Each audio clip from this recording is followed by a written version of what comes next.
C'est une des circonscriptions très incertaines pour plusieurs raisons. Ce qu'on a dit, c'est une nouvelle circonscription. Donc forcément, il n'y a pas un député qui a on va dire, sa population sortante qu'il a bien labourée pendant 6 ans ou 5 ans.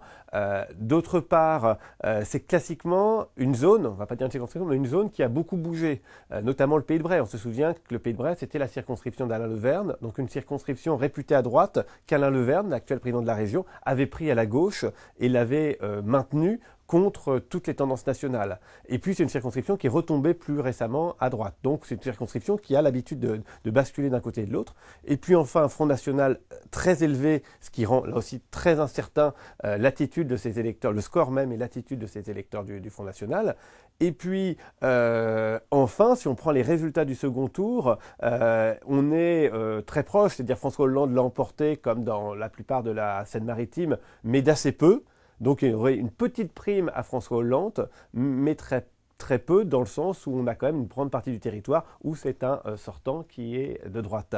Donc on pourrait dire quasiment du 50-50. Et ce qui va être déterminant, c'est bien entendu la campagne des députés sortants, mais ce sera aussi la tendance nationale, puisque comme on est comme ailleurs d'ailleurs en Seine-Maritime, dans le Pays de Caux, dans beaucoup de circonscriptions où François Hollande est à 50 ou 51%, eh bien on peut penser que la tendance nationale, si elle amplifie le résultat du second tour, eh bien ce devrait être des circonscriptions qui passent à gauche.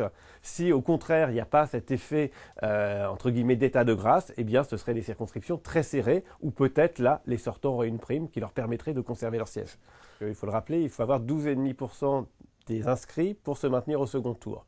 Donc effectivement, le Front National peut atteindre ce score. La question, c'est peut-être moins même le score du Front National lui-même que de l'abstention.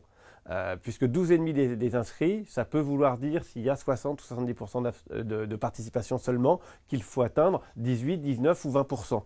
Et c'est peut-être ce score-là. Donc ça sera sans doute très serré, mais cela dit, le Front National a été très souvent dans cette position-là. Alors il y a souvent eu des triangulaires dans l'Eure, donc dans des zones assez proches, les zones du Vexin, de Gisors, de Vernon, qui sont des zones très proches finalement de cette circonscription. Ça n'a pas été le cas dans le Pays de Bray parce qu'il y a plutôt des élus locaux qui sont très implantés et qui arrivent à capter ces voix du Front National, qui vont sur une présidentielle aller vers Marine Le Pen, mais qui n'auront pas forcément sur un candidat très peu connu du Front National. Donc que ce soit Michel Lejeune, que ce soit donc les candidats de gauche, eh bien ils vont forcément recapter des voix du Front National. Donc à mon sens, ce n'est pas du tout évident qu'il y aura une triangulaire.